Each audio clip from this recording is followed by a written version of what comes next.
What's going on, everyone? Welcome back to another edition of BKNY Hoops. If you're new to the channel, I'm your host, as always, Rashid White. All right, we got to get this camera working over here. Right now, it's going to have to be a faceless thing over here.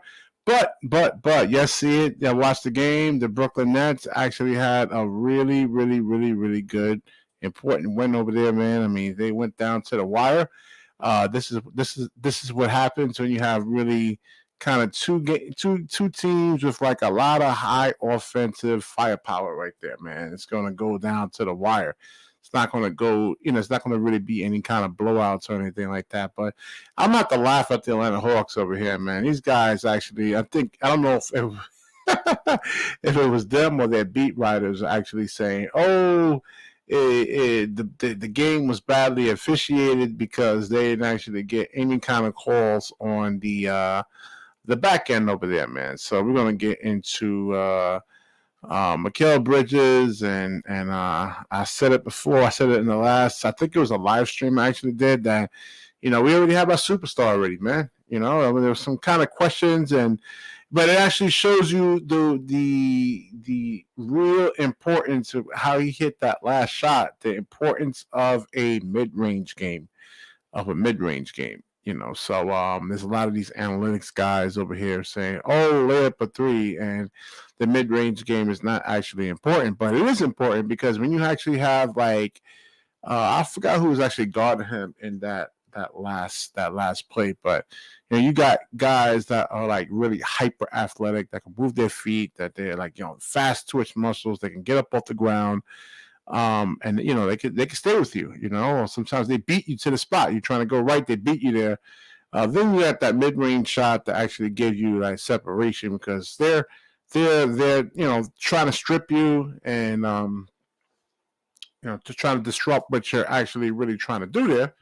And you get that mid range shot, and it's really kind of hard for them to actually contest when they're in defensive guarding position over there, man. So we're gonna get into the player grades of the Brooklyn Nets there, and let's see. Let me see if I can actually share this on screen. Yeah, let's see the player grades. Player grades. All right. We're gonna get through this, and then I'm getting old, man. I'm 45 years old, so technically I should have been sleeping already, man. All right, so we have Spencer Dinwiddie. He got you to get to see. Now I watched this game from the second half, so I was making something to eat, got home a little late, and I'm like, "What's the box score?" I said, "Damn it, Dinwiddie better be winning this point guard matchup." So I believe I looked at the box score. It was like at the mid third. He only had 2 points. And it says over here that Dinwiddie actually had one of his worst offensive games that he has had during his second stint with the franchise. He could not get much to fall from anywhere on the rim, even his drives to the rim that he's so good at on the average night. It was clear that Dinwiddie was unsure on most possessions on whether to shoot or to pass. Yeah, I mean, he's actually learning the point guard position, man. It's going to take some time. And, I mean, he really likes to score. All right, so Cam Thomas actually gets a D. Yeah, they were blitzing him, man. They were double teaming him hard, man, in the first half. And, turning the ball over, and I think he made adjustments in the third, fourth quarter. Again, it's just like you got guys that are 6'5", 6'6", and like long wingspans, and they trap you. He has to really actually look to go and make the right reads. It's not just all about scoring. This is where passing comes into play. As I was telling you guys, about 5 months ago, about 4 or 5 months ago, into last season, where he actually has to really learn how to make plays because when he actually is going to release the basketball, then they're not going to come and try to blitz his heart. So that was a good thing. I'm glad Cam Thomas actually made the adjustment in the second half there. So you got a couple of shots, but that's all right though. I mean, coaches were like they were keen in on Cam Thomas. They say, "Hey, we're not going to let you beat us, man. We're not going to actually let you guys do it. It's going to be someone else." And I'm glad that Jacques Vaughn actually made the switch by getting Cam Thomas into the starting lineup. So in case they actually blitz Mikal Bridges, this actually makes Mikal Bridges' job a lot less, like his life a lot less easier right there.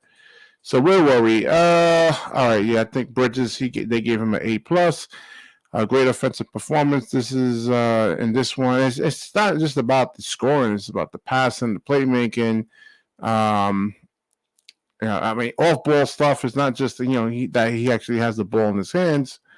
That he actually did more off the ball too. He had some backdoor cuts right there. So he did switch his ankle, attempting a three. So it's possible that the ankle could have been an issue moving forward. Yeah, we'll definitely see about that, man.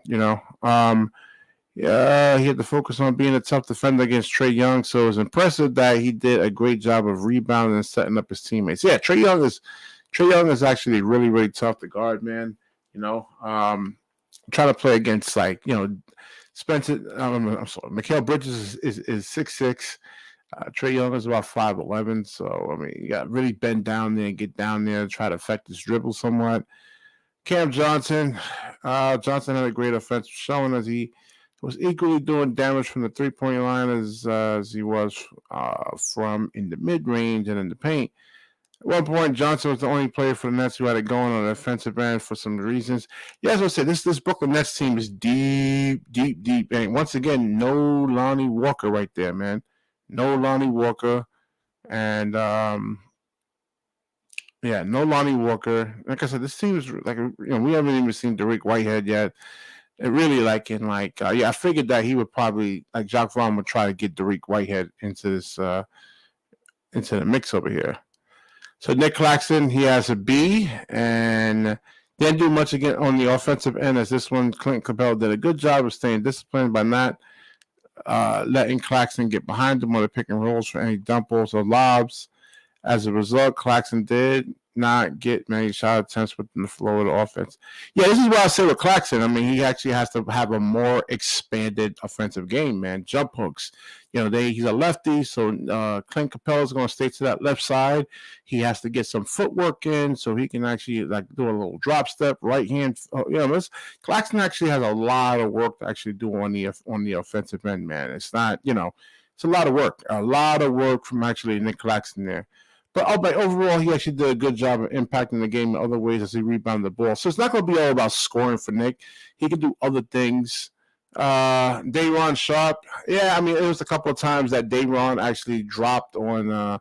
They hunted Day'Ron out, and he was actually dropping on a lot of those switches when it comes to Trae Young. And I mean, we saw the same thing happen to Joel Embiid a couple of years ago in the playoffs. I mean, Trae Young is tough. You can't expect a guy of Day'Ron Sharpe's stature to come out there and slide his feet and try to take Trae Young, try to chase him off the 3-point line. It's really, really hard. But he actually was really incredible on the boards, and he went after every potential rebound with more energy each time, and he was even effective at protecting the rim. Yeah, Day'Ron's actually been playing really, really well. So even Dorian Finney-Smith, he had 15 points. He did not start on this one. And the good thing I like about this is that with Dorian Finney-Smith, I was kind of worried. I'm like, damn, this guy actually needs to be really set up somehow. But you got Dennis Smith Jr. over there who's actually really good at getting to the rim, like breaking the defense down, and he's able to actually pass out to guys on the Oh yeah. Here we go with the comments over here. I call Charles Tabansi that. Yeah, he is a clown. He never actually hooped, never played the game of basketball before. He had a lot of bad takes, and you saw what Gilbert Arenas actually did to him. And everything Gilbert Arenas was actually saying, I was saying the same thing what Gilbert was saying like a couple of years prior to that, man. It had to be done, man. It had to be done. It's just glad somebody with more credibility than me was actually able to really do it. All right, so let's get back into the flow of things over here. The So Dorian Finney-Smith. All right, so Finney-Smith could not miss from the three-point land as he was getting plenty of good looks thanks to the way the Hawks were focusing on Mikal and Cam Thomas. Finney did a great job of rebounding in addition to his long-range shooting, and he had his usual good defensive. Yeah, he was really disruptive on the defensive end. So, yeah, so we're going to get into Royce O'Neal. Royce O'Neal was a C-. Ouch. Yeah, he didn't really have much impact. Not much impact out there. Hold on. Let's see. Damn. There we go. Oh, hold on. Okay, let me get back up here. Hit the keyboard over here. So, Dorian Finney-Smith, he actually really did Royce O'Neal, he provided some good ball handling. Takes a little bit of pressure off of Mikal right there. Was able to bring the ball up, but he didn't really do anything much on the offensive end. What was his actual points per game that he actually really had? All right, 3 points. But look, he was a plus 24. So, like I said, he actually played defense. It's not all about scoring the basket all the time, man. This team is so deep, man. I just wish that we could have actually got off to like a better start. But this is like somewhat of a brand new roster. And I want to get into the NBA standings. I think they're in the AFC. I just wish they could be a lot higher. I don't even mention Ben Simmons, man. I'm forgetting about Ben Simmons. What do you guys actually think in the comment section right there, man? I'm actually really, truly forgetting about Ben, man. I'm just so not focused on Ben. And, this team is like really, really deep. Hold on. Let me get back into, let's get the actual box scores up here. The plus minus is over here. And it was, like I said, a 1 point. No, what the hell is going on here, man? I'm not even. Damn. I dropped something on the actual keyboard, and it just totally threw everything off over here. It has the Orlando Magic up. What the fuck?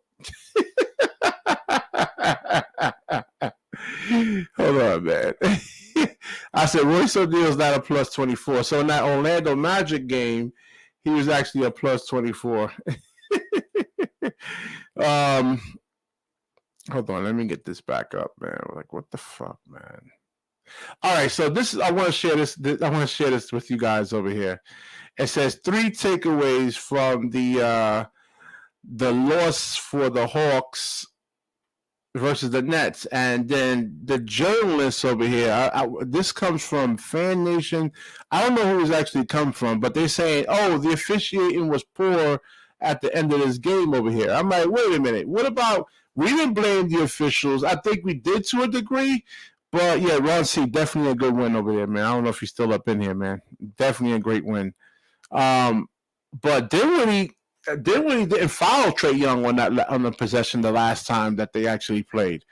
So you can't say, "Oh, it's the ref." The referees are not going to actually get you any type of. They usually. I was surprised on that Dinwiddie called the last time these guys played. They usually don't really kind of get involved, man. You could foul. It has to be something like really, like if you push Trae Young, like push him hard or something like that, where it's so blatantly obvious, then okay, the referees actually have to really call that. But they usually don't really call those actual those kind of fouls in those type of scenarios right there. So I'm surprised that that they were actually really kind of say, "Oh, it's the officiating was really kind of caused no, Trae Young actually really kind of caused him this game over here, man." So they said this is the Hawks' best performance in a while. Yeah, still lost, man. Ha ha ha ha ha. Yo, what's going on, man? Yo, anybody want to get up in here, man? Let me get the actual invite over here. Anybody wants to chime in on the show? Wants to come in and get the actual thoughts about this game. Come on up in here, man. Click the link. If you disagree with me, on anything, then definitely Charles Tabancia. Yeah, man. Who said that? Did I say that? Yeah, Charles Tabancia is a clown, man. Dreamers Pro is actually a clown.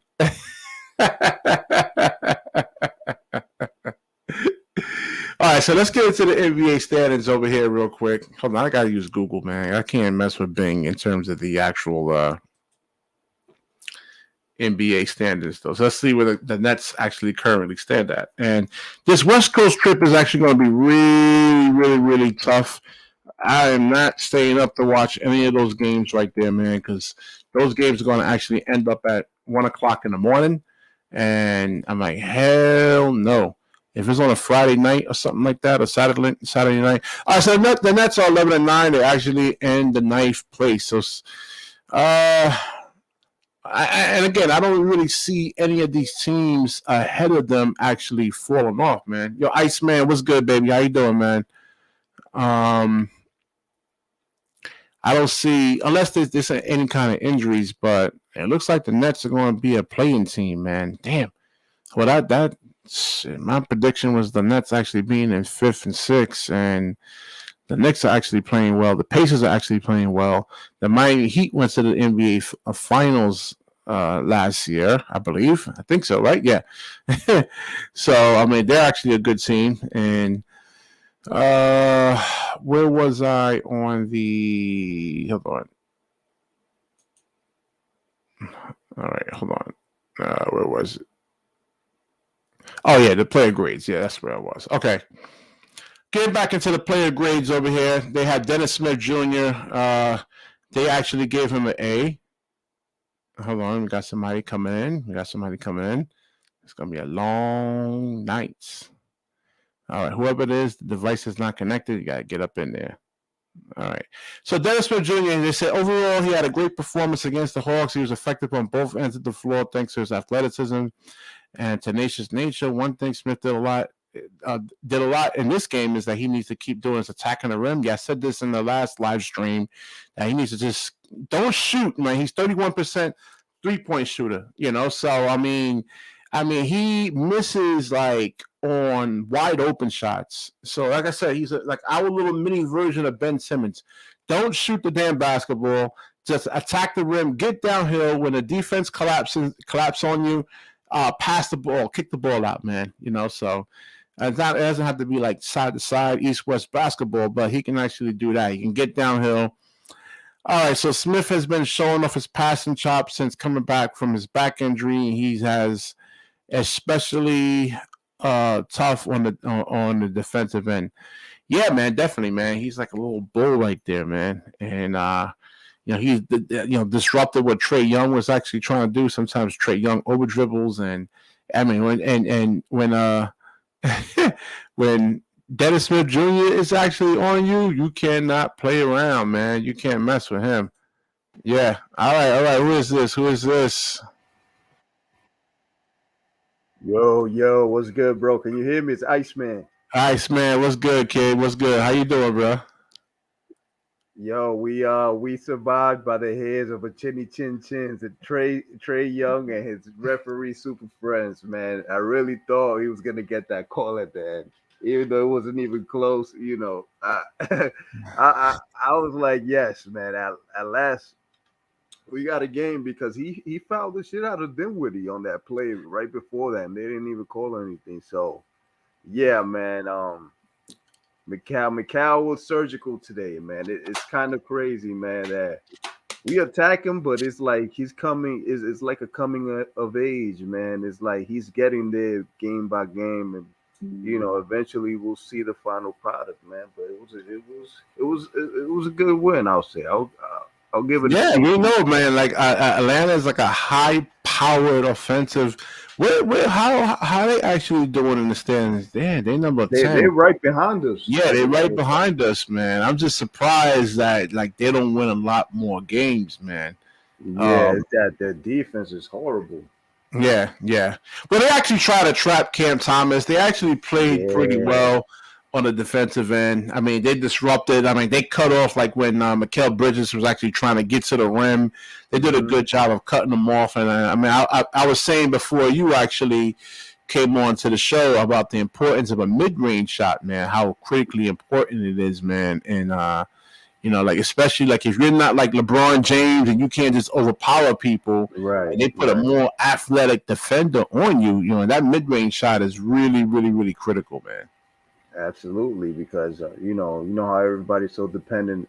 Is either three, fast break, or nothing. Yeah, And yeah. then, Three or you layup. Like know, that's the whole analytics today. 3-point shot or a layup. But like mid range shot is really important because like I said, not everybody's LeBron, where they can just like or like an Aaron Gordon and can just get to the rim at will, and it's not everybody's built like that. So right, you really, right. really need that mid range shot, man. So I mean, I knew this game was actually going to come down to the wire. I said that this is going to be a 2-point win, just like the last time, man. Hmm. Atlanta's always been tough. I mean, Bogey's tough, man. I mean, he been Yo, killing us from that three. kid Yeah, in that man. picture, that Hunter kid, bro, he's like a pest. Like Yeah, yeah, yeah, he'll hit yeah, you with that three like out of nowhere. It's like yeah. fuck, I forgot all about him and stuff like that, man. But man, it looks like Mikal was out there on a mission, man. He really put his pants on today, man. It was No, more I like said we have our star. I said this in the last live stream I did, man. He's a superstar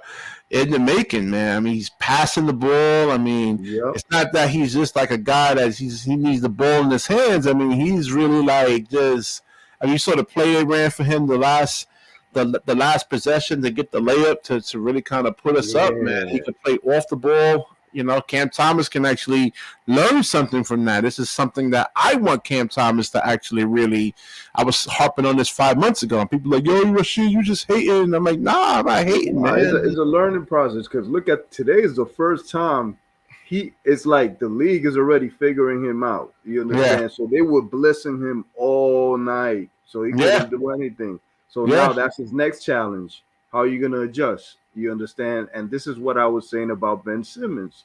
Ben Simmons eliminates all of that nonsense that was happening today with the blitzing because they're not gonna do that to him. And that's what I was trying to say the other night that just by Ben Simmons being on the floor, it opens up everything to the point where not that you necessarily forget that Cam Thomas is on the floor, but by the time Ben Simmons inbounds the ball, he's already halfway through, and now it's like, oh snap, Cam is over there, and by the time he gets the ball, he's gonna score. But yeah. as opposed to today where he was getting blitz every time. It's like, Yeah. wow, I never seen this dude not make anything. No, that's what happens to star players, man. That's exactly what you're supposed to do, Mm-hmm. man. I don't see why a lot of other teams don't try to implement like defenses like that. Like you have well, sometimes they were testing Cam Thomas out, man. Like you don't want to do that with Jokic because like let's say Jokic for example. I mean he's going to make the right play. He doesn't hold the Right. basketball, man. And we've Mm-hmm. seen that with Cam Thomas in the first quarter there. I think I recorded the clip over there where he was holding the basketball, and then in the second half he started making adjustments where he started passing the basketball, and then the Mm-hmm. blitzes wasn't actually really coming because so you like Brook Lopez. Brook Lopez. That's why you don't want to run the offense to him because he doesn't pass out of double teams very well. He holds the basketball. It takes him a while to figure things out and where to throw the ball out to. So yeah. Yeah. He he did adjust. He did adjust in the second half, and it's more like I guess he was just trying to get in the rhythm in the first half, but it seems like he got humbled a little quick. Like, listen, man, we starting to catch up. You got to switch it up now, But I'm confident he'll switch it up. That he'll Yeah, adjust he needs on to the. pass more. I mean, all this stuff. This is I've been saying this in previous videos, man. And I'm called a Cam Thomas hater. I said I'm not hating on him, and this is stuff that he actually. If you want to be the focal point of the offense, this is what it is, man. What do you Mhm. think about Dinwiddie's performance over there, man? Because I was I going to actually do a I like his performance. Like he was like 1 for 10, but he made an impact today on the floor, man. He was aggressive when he had to be. One little gripe I had about this game was because every time like something goes wrong, I always go directly to the coaching. You understand? So the last quarter, I think he had Dayron Sharp in there for too long to where the point where Dinwiddie was, trying to find somebody down there, but it was like, fuck, Claxton's not there. And he like stopped and he didn't pass it down there. He took that little floater like 3 times. So I was thinking there was like 4 minutes left. I'm like, why is Claxton not in the game? That would have been an easy lob. That would have been an easy bucket under the basket, but they won't let it go again. And it's like that was the only thing. But Spencer Dinwiddie, he I'll give him a C plus to a B, even though he didn't score much. He facilitated things, and that's what Yeah, we that's what need they him to gave. I think they gave him on the player grades. They gave him a C. Where was do. it? Yeah, A C. But in the fourth quarter, he actually really played well. But with the teardrops, he was more yeah, aggressive. I'm like, yeah, listen, he's 6'6". Trae Young is like 5'11", and he yeah. has to win those matchups, man. It makes a difference. You know what I mean? And even like on the defensive end, he needs to be disruptive, man. You stand next to like you're 6 feet. I'm like 6 feet, and I played against like 6'6" guys. I mean, it's not that much of a difference, but when they put them arms out, yeah, Yeah. man. Mm-hmm. Absolutely. I know what you're talking about, man. Yeah. That's what it can. And then when he has to post up more, I mean, they need to target Trae Young, and sometimes actually playing defense is actually going at, like, let's say Trae Young on the offensive end, make him work on the defensive end. Mm-hmm. Yeah. Yeah. I mean, he like you said, a little flow game. He was. It seems I could see them maturing, man. Bit by bit, they're maturing. Him and Mikal, because Mikal was more. He wasn't thinking about things. It was just instinctual today. It was more like, I I'm told gonna you, get to man. this spot right here. We got our superstar over here, man. This is Mhm. exactly, as I said this, like I said the last video. I don't like to go out there and say, "Oh, I told you so," but Yeah. He was but like making what good I saw from passes. He him, was cutting. yeah, Zach Brown was, I don't know, like I said, get the ball in Mikal Bridges' hands and let him work. Let him work. Every time Dinwiddie brings the ball up, don't try to do too much. Get the ball to make, and you saw the playmaking from Mikal Bridges too, man. Like the passes, I'm like, wow, all right. He's seeing the floor. He's making the right reads. I mean, I love it, man. I love it. He's definitely making the all. There's a sweet science to it, man, because sometimes we get confused because he's dribbling a lot, but it's more like his machinations in his mind, like, okay, how am I gonna find this spot? But now today it was more like he already knew, okay, I'm gonna hit right. There's some KD type of shit, like I said, my Sports to the Wire video. I have another channel called Sports to the Wire. I was posting a lot of Nets content over there. Then I moved it over to this BK and Wire Hoops channel. But I did a video on Sports to the Wire. I was like, yo, you already had him already. I said, listen, there has to be an investigation done. How is Monty Williams still even coaching? Right. This is not like, oh, okay, he worked on his game. Like, it takes a lifetime to really get to, like, let's say what Mikal Bridges is actually doing in terms of scoring. You don't just work on it on a year or two and you get traded. Oh, now you just this guy. Like, if that's the case, Dorian Finney-Smith will be putting the ball through his. He'll be scoring 30, 40 points. It's not that easy. So Mikal Bridges had this all along. How come you didn't utilize this? Yeah. And it has to be like the scoring has to have substance to it. You understand? Like those shots he was making, it was because those were winning shots. Aside from the winning shot he made at the end, it was like the ones before that. It was like, okay, we'll get into a little dry spell, or they'll score twice on the other side, and he just makes that quick layup real quick to get them back on track. It's like little things like that, man. And it's like him and Cam Johnson as well. Because I said it before, Cam Johnson is more of a guy that he's like a little motor. Like it'll turn on, but then it'll keep turning on. It's not like it'll come out of nowhere and score 30. He's gonna warm up. So yeah. Like I said, and he's been putting the ball on the floor. He hasn't been taking that many contested 3-point shots that they close out on him. Put the ball on the floor. And, you got some defenders like that McDaniels kid in Philadelphia. Like he can recover and just keep the defender on your hip. But if he can actually learn how to like just really consistently like put the ball on the floor and then come up with that mid-range pull-up shot right there, or bring the, like, let's say, Clint Capella out, it will put more pressure on the defense there. And I mean, Claxton can get actually easy lobs. Mm-hmm. So that's something that Cam Johnson actually has to incorporate into his game. Now, it's like I said, right now with Cam is conscious competence. He has to learn this stuff, and then it'll become Right. unconscious competence. It's funny you say that because I was about to say that. Hold on one second. Hold on. Yeah. So Cam Thomas. I want to see what he actually looks like because he's going to go against some top tier teams. So you were talking about Cam Johnson or Cam Thomas? Because Cam Johnson in terms of he was taking a lot of in the first 10 games he was taking a lot of contested 3-point shots. I'm like, yo, put the ball on the floor when they close out on you. You don't gotta shoot it all the time like from threes. Like guys are closing out on him. Put the ball on the floor. Yeah, that's what I was gonna say. Like, it's a confidence thing, and one thing I'm expecting is that game we play in Phoenix. That's gonna be the revenge game. So I'm pretty sure he's gonna be a coming out party for him right there. I could feel it. After that game going forward, that's when we're really gonna see him because he's probably gonna get that monkey off his back. Oh, you guys traded me or traded us too, and that's gonna have to be. Like I said, that's all on Monty Williams, man. That was Monty Williams. I'm gonna do another video on Sports to the Wire tomorrow about this, man, because Monty Williams can't get off the hook, man. How you let?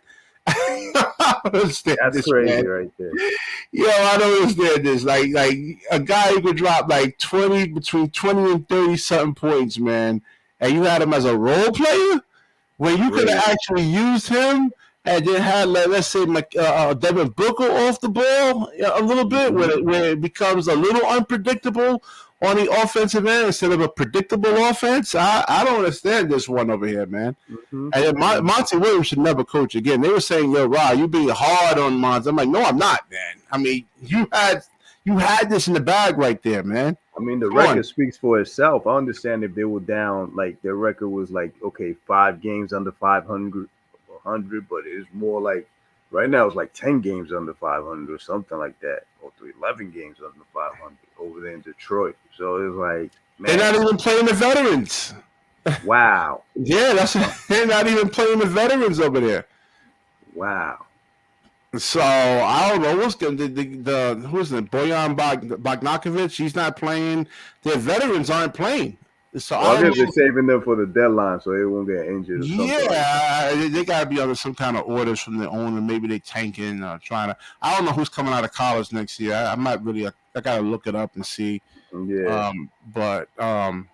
Yeah, man. But Mikal Bridges is definitely our superstar. He's playing like this, man. We don't need to really kind of make any type of. They were talking about big star hunting. No, man. He plays all the time. He's never really hurt. He gave us 83 games last year. It was 82 plus the trade or something like that. Gave him 83 games. He always plays.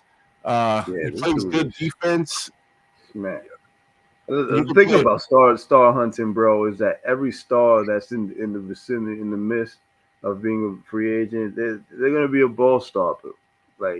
When they come into the system, they won't be able to help themselves but be chuckers.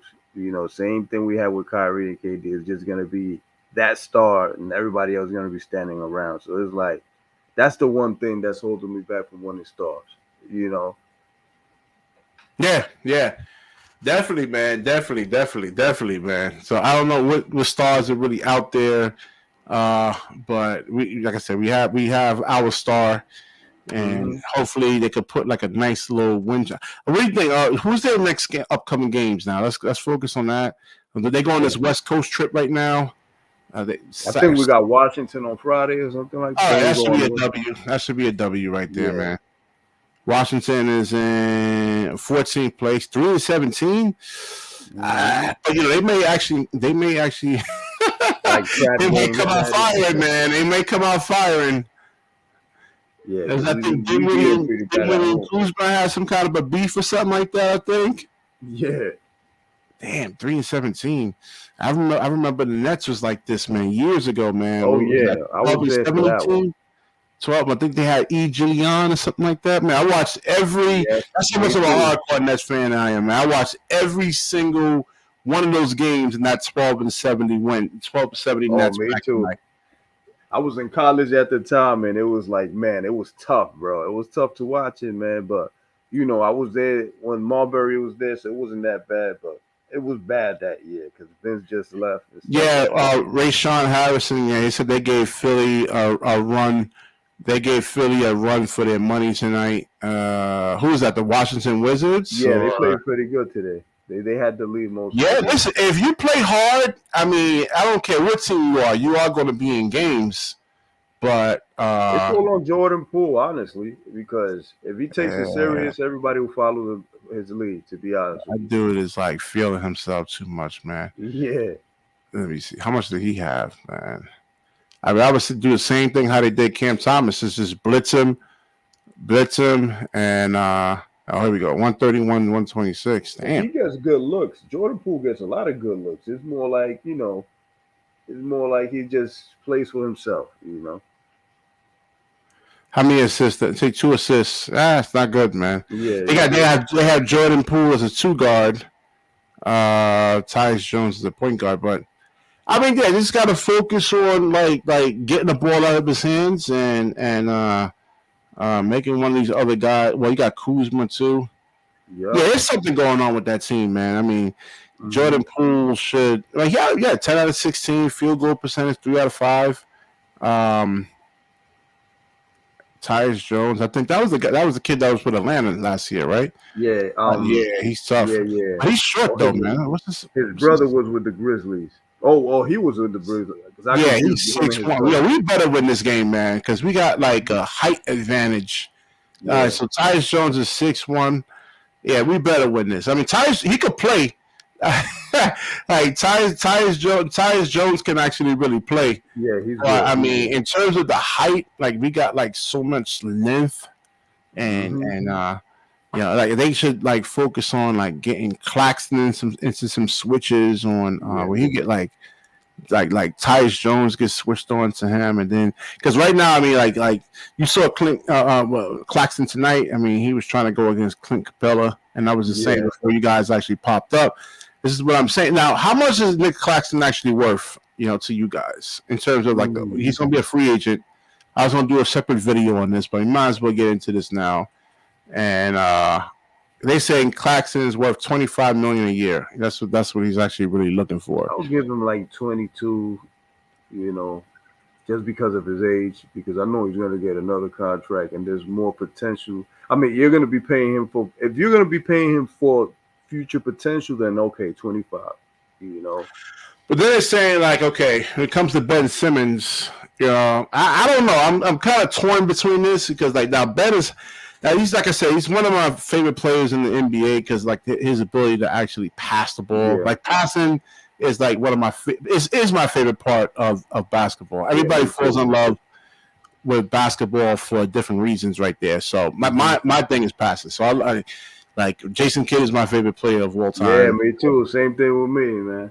Yeah. Jason Kidd. So I don't think they're gonna be able to pay like Nick Claxton and pay Ben Simmons. I don't know how much money he's actually going to want. Can he be realistic and say, hey, I'm not the Philly Ben Simmons. I haven't really evolved in my, 3-point shooting. Because like I said, you go, I love Ben, but like, there's limitations on the offensive end right there, man. He's not going to, I was. It's kind of funny because 2 days ago,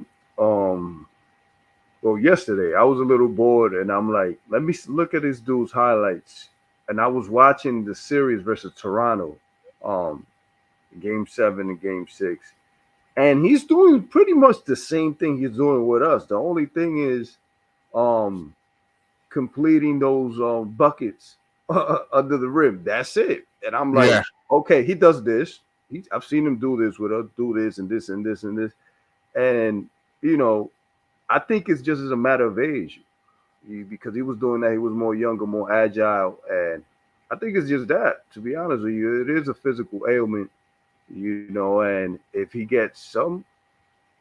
And they're saying, like, I did the research on the this L4 back injuries, and I just don't. They saying that it's just like it's not 100% really healed. I mean, he's gonna have these kind of issues where back flare ups. I know a couple of people that had the surgeries, and from time to time they actually have back flare ups, and he's not gonna. It's not gonna be. I don't know, man. I don't know. Then you look at, let's say, Ben Simmons and Nick Claxton. Well, Ben just gives you more from an offensive perspective. Like, he has a little jump hook with both hands. He has a floater. I just don't know why we don't see it in the games he actually did play. And I mean, but Nick Claxton, I just don't know if he's going to really kind of like develop all those skills like that. Because he played point guard when he was in, I think he was in high school. Yeah, I'm confident. I'm confident in him that he's gonna develop that shot, because he took a couple already and made one. Yeah, it's really not even the jump shooting. It's just like I said, the jump like he was like really rattled around. He put up like not even an air ball, but he tried to take a shot and it hit the side of the rim. It's like he doesn't really look comfortable handling the ball like that a little bit against like certain type of defenders. Then like bigger defenders. Let's say Joel Embiid is in there, Giannis is in there. He needs to have like, I don't know, $25 million just for like I said. What got him into the NBA is his ability to really like guard. It wasn't really offense, but it was really more defense. And will he make an all-star team? I just don't see him developing into like the top tier offensive player, man. I don't see it. I don't know.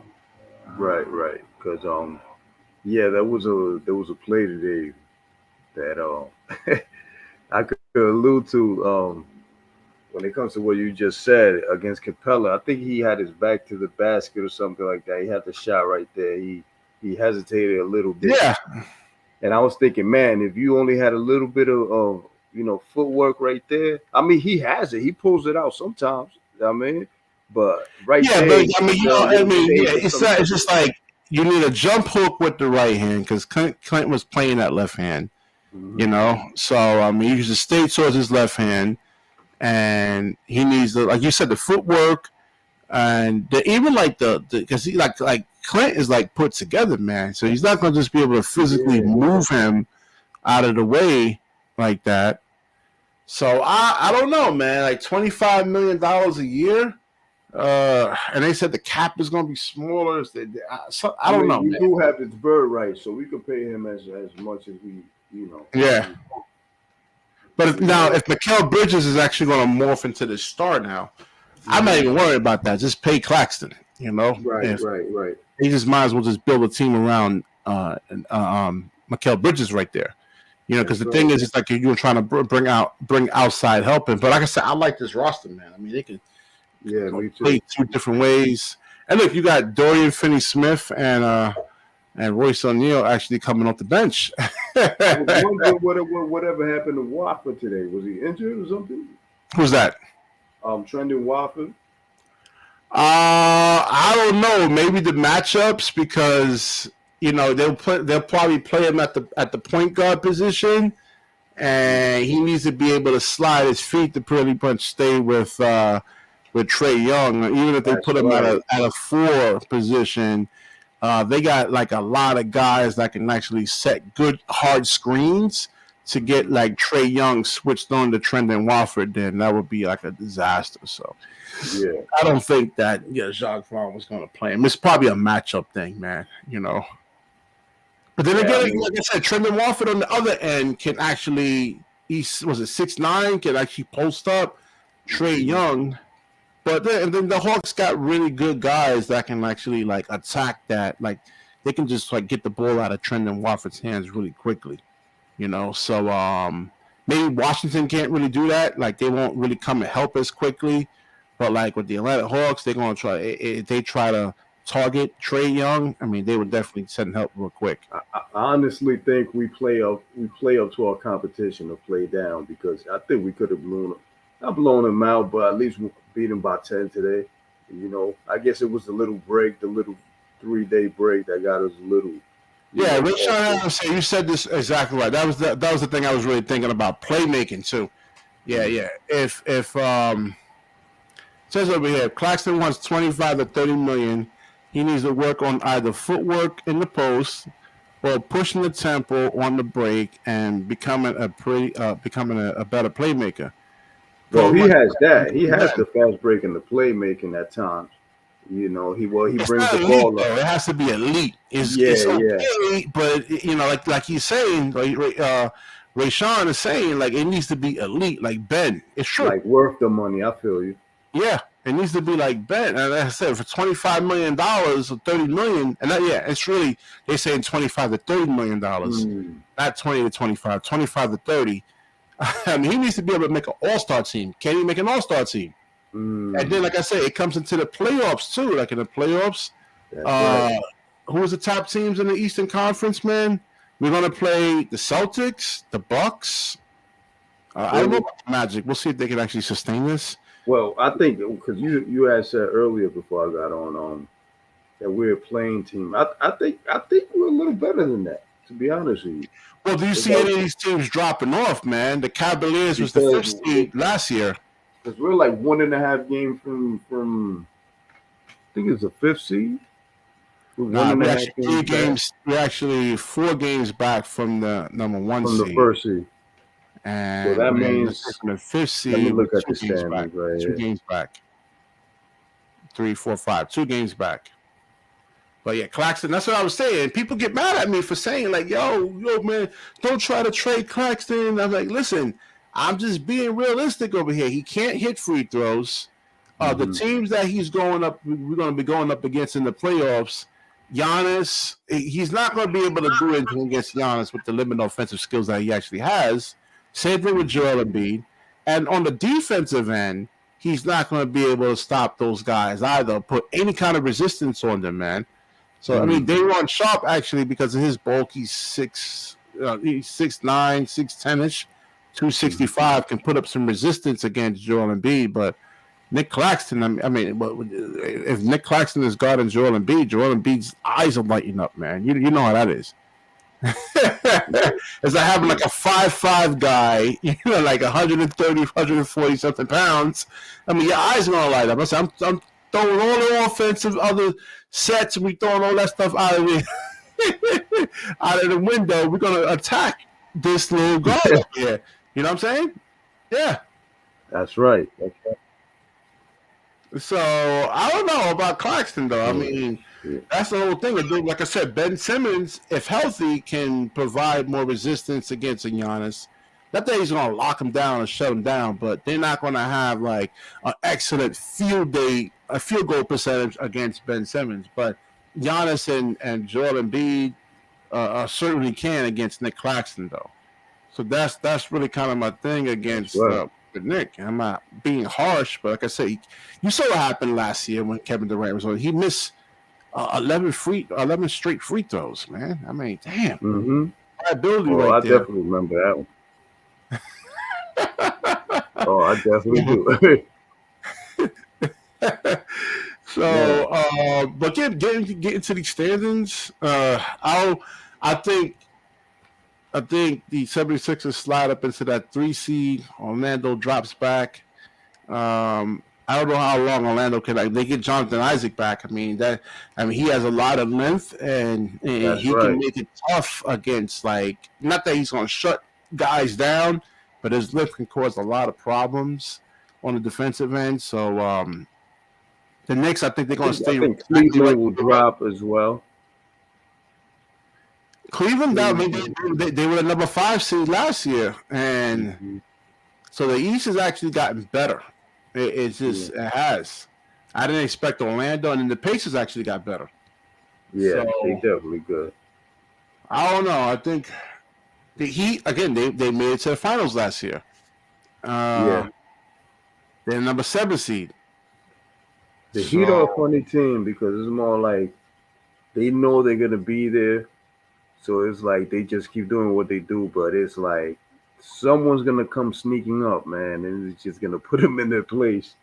You know, I don't know, man. I like our chances with a full squad. I really do, man. I like how we played against Cleveland and the Mavs and those good teams, Yeah, but man. we gotta move up, man. We gotta have Hmm. the basketball gods come in and Yeah, and get us out of these first 2 or 3 slots, man. Because yeah. This is make or break on Boston's West tough. Coast trip right here, for sure, Yeah, for sure. Boston is actually tough, especially with Porzingis in there. He can stretch the floor. Hmm. It's still too early to tell. I mean, I've seen this watching the NBA for the last 25 years. You'll see stuff like this happen, like the Orlando. Just okay, we had them as a playing team and they're the number 3 seed, and then like let's That's say right. after the All-Star break, I mean they start falling off and we'll see with the Pacers. I mean, it was the same thing with the Pacers last year. They got up to a really good start, and then they just fell off. And like, I don't think they even made the playoffs last year. So, That's right. yeah, man. But yeah, so Claxton, man. What you think? You trade him or do you actually keep him? I actually want to keep him, man, because as soon as we lose him, we're gonna see how much impact he makes. I think we should keep him. I think we definitely should. You know, Yeah, yeah. So I mean, but he's asking 30 million. Like I said, he's asking 30 million though. 30 million. 30 million. That's what he's asking for, man. 25 to 30. Oh, he's bugging. Like I said, be careful. There's a lot of I might get some people that unsubscribe just for me saying that to trade him. 30 million though. I mean, 22 is fair. 24 is the most. You know, cause how much he's making now? 20 or Nah, I think he's making like 8 or something like that. or 8? Okay, so 24 to be fair. You know, Let me see, because I want to get this right, and if I don't, unless he like dominates in the playoffs or something crazy like that. Like you said.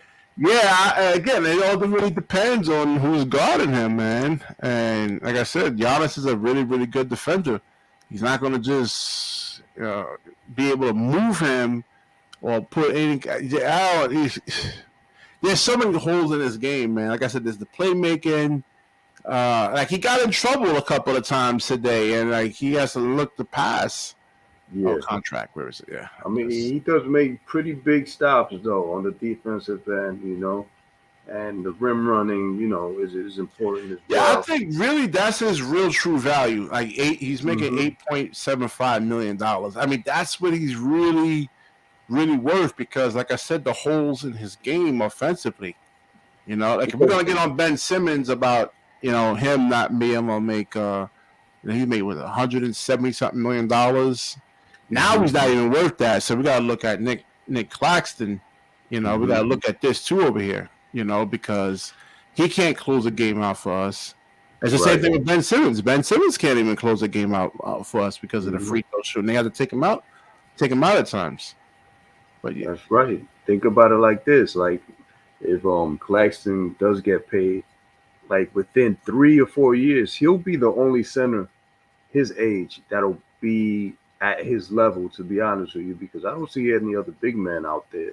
You know, right now that's in his age if he bracket. can That'll shoot though, be that's what I'm saying. I'm waiting for this yeah, jump shot, man. That he's actually been. Um, Yeah, with Dayron, so Rayshawn was like with Dayron, yeah, the basketball IQ with Dayron has to be a little bit better. There's yeah. times He's more of where a backup. I don't see him as a starter.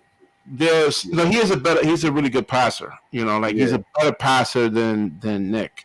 But the thing yeah, is with Dayron, like he tried to do too much. Like there's hmm times as a big guy, like when you catch the ball, he brings it down. He should keep the ball up high. He brings it down, and then yeah, yeah, guys around him, and he'll still try to take it up anyway instead of like trying to reset, passing it out and doing like a reset, coming up, setting a screen, dive into the hole. I mean, like dive in.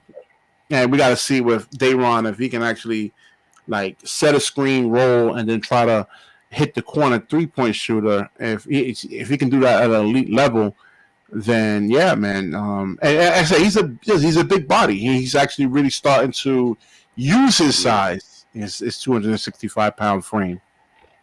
I guess it's a confidence thing as well. What you just said, getting that pass into the bucket and then, bouncing it once instead of just bringing that shit up and banging that shit. Yeah, So pass it up because there's it's something. There's certain. confidence as well. If you have like a couple of small guys around you, then yeah, you could do that. But like he has, there's times you have like a Clint Capella around there, like or Giannis or something like that, or a Porzingis. You gotta look around first, but don't just take it right back up. Or that, and as a big man, you definitely don't want to bring the ball down against like small guards, man. Like NBA players got like lightning fast hands, man. I mean, their hand That's speed right. is fast, so you got to keep that ball Mm-hmm. up high. So that's, but yeah, like I said, Ray Sean was saying, yeah, definitely he can pass. Definitely a better passer out of the more willing passer. That's the key thing. I'm Willing just, passer. I've just been thinking like, man, what is this dude gonna do at the deadline, bro? Like, that's gonna determine everything right there. You understand? Like, where's everybody going in the direction of this franchise, man? Because Yeah, you have I like Spencer the Dinwiddie. That's an expiring contract. I mean, do you really need him? Because you have Dennis Smith Jr., mm-hmm, but then Dennis Smith Jr. can't shoot threes. But mm-hmm. then Dennis Smith Jr. actually because you see Dennis Smith Jr. he attacks the rim, man. I mean he's just That's right. tenacious when it comes to that. But then when he's like he doesn't really do it as much. Sometimes he Yeah, does. he's Sometimes getting he doesn't. older. He doesn't have that same zip. Yeah, So he's more, methodical now, like how Paul Pierce did in his career. He's yeah. more slowing it down in He's only 30, but I just think probably the knee injuries. He had like 2 That's ACL right. injuries. So Mm-hmm. maybe that kind of weighs in on his mind, And I don't blame him. I don't blame him on that because, like I said, these Yeah. are He human can take beings, his time man. with the ball, Nobody man. wants to have any kind of like knee injury. Mm-hmm. Nobody. Mm-hmm. So That's, I that's don't. I not the don't blame best them. injury to have right there. I'll tell you that. Yeah. I had a knee injury playing basketball, and I'm like, I had to be taken away by an ambulance, man. Mm-hmm. I'm like, yo, I'm done. I don't want to play anymore. Yeah. And it took me a while just to get over that psychological hurdle to really even play again. Because I tried to stand up and my whole knee gave out and I fell down again. I'm like, Yeah. oh It shit. happened to me in the summer. My femur, I strained it, and that shit is in your hip. But Yeah. you feel that shit like it's your ACL, and it's not. And it's like I was thinking, man, I gotta stretch before playing any sport, man. Yeah. Because just the thought of your knee giving out, bro, it's Yeah, like man. it's These like are a second human best beings, athletic man. thing. Like I know, like they Mhm. try to call them product. I'm not gonna say they're human, not Yeah. product. Yeah. For real. So, but the grades, I was going over the grades, and I think the grades are pretty much accurate. They had given Dennis Smith Jr. They gave him an A+, and where were we? They gave Royce O'Neal C-, and yeah, I was just saying he brings he actually brings some good ball handling. So if there was actually a choice between Dorian Finney-Smith and Royce O'Neal, I mean they both bring so much value, man, because they know their roles, man. Like they don't try to do too much. Like Royce O'Neal dribbles a couple of times. If he doesn't have anything, he'll pass it for the most part. Same thing with Dorian Finney-Smith. He doesn't try to cross you up and try to do too much. Mm-hmm. Shoots the three. If he gets closed out on, he puts the ball on the floor. Man, I don't want to let those cats go, man. To be honest with you, man, especially DFS, man, because he's a big dude. He rebounds. Yeah. A lot of length. Cam Thomas, a D. That's accurate. He took a couple of bad shots in the fourth quarter too. Yeah. He forced a couple of shots, man. So I mean, he has, like I said, he got longer defenders on you.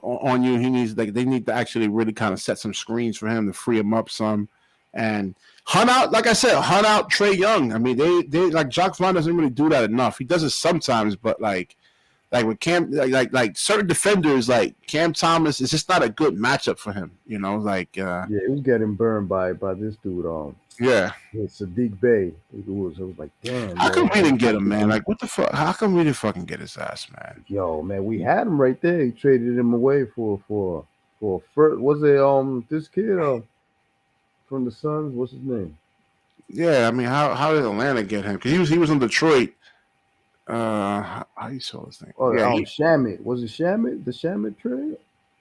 I forgot, man, but he's athletic, man. I like his game though. I don't know, Yeah, Sean Sean Moss Marks. fucked up right there because we drafted him and he traded him away right after we drafted him. That's crazy, man. That's crazy. Yeah, yeah, and that was that year we needed a shooter, and yeah, I think it was a Shamit trade if I'm not mistaken. Yeah, Everybody yeah, was getting yeah. at him on Twitter because of that shit. Like, yo, bro, why did you trade him, bro? But one of those things. So what you think about the job that Sean Marks actually did so far? Man, I like his off season moves. The talent he brings is. I went over his whole. I don't know if you saw it live. I went over his whole bio. Actually, Yeah, since yeah. I mean, what he did when we didn't have shit it's pretty I good. was But like, I damn, think he it's a had little. like and I was like kind of stuttering and stammering in that video. I said, wait a Mhm. minute, man, I'm not doing this video any kind of justice.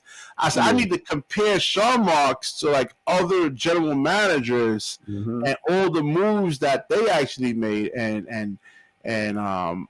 overall, I think he did like a really, really bad job, man. I Yeah. mean, I hear you. overall, I'm just like a horrible job, I and think he's just a little too passive. Like he settles too much. Knowing his needs, he doesn't.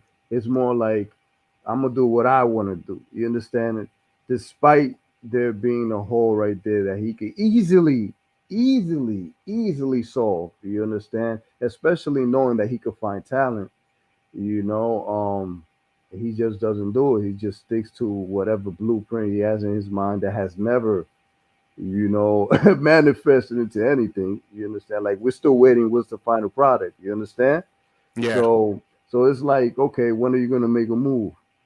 So everybody's still waiting. So it's like, what is it? What's the end goal, bro? Like, is it gonna be keep plug in a player that you draft, and then when you have to pay him, you throw him out and replace him with somebody else, and we rebuild Yeah, again, and and rebuild again? maybe he redeemed himself because they were trying to like pry away Mikal Bridges. He's like, no. And he saw something in I don't know, but I don't know because that was like an obvious trade. I mean, like those are the like Cam Johnson, Mikal Bridges. Mm-hmm. I mean, that Mm-hmm. wasn't like uh, you know. I mean, any Yeah. general manager could have made that trade right there, I guess. Right.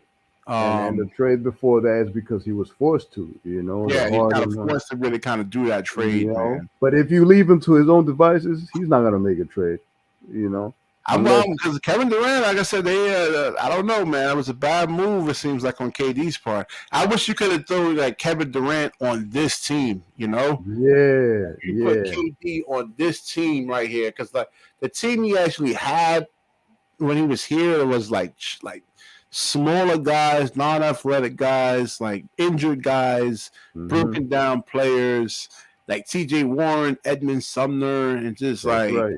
you got some older players. Like That's this is like I like was telling the fellas, bro. Like, shit, we could have gotten Boogie Cousins easily. We would have went straight to the chip. That's it. yeah, 20 he's too. I don't rebounds. know, man. His attitude, and then like he had some Yeah. injuries. Wait, you need to be lean, man. Like they shoot so many threes. It's hard Hmm. guarding that 3-point line, man. People think, oh, they shoot too many threes. I said, you think that shit Hmm. is easy to actually defend? Especially when they setting a lot of screens and everything. That's not easy to actually guard, man. That's true They when you think put oh, it the like '90s that. was much harder. I said, no, it was not, man. You bugging out. And I said, Yeah. defending, especially if you're a big, because I'm a big guy, and I hate guarding the 3-point line. I'd rather stay down low, get punched in the face, get knocked around, than have to go on that damn perimeter, man, and guard Yeah, man. 3-point shooters, man. It's hard. Yeah, you got to chase him around all day. All right, I'm gonna end this live. I gotta get up at 6:30 in the morning. I'm bugging right now, man. Yo, Ice man, definitely come on anytime I do a live, man. Definitely, No man. You doubt, got no doubt, man. Definitely will, bro. Definitely will, yeah, man. definitely, man. Definitely. All right, I'm gonna wrap this up over here. Definitely like, comment, subscribe. Certainly share this video. When you share, the universe certainly shares back with you. All right, peace out, man. All All right. right.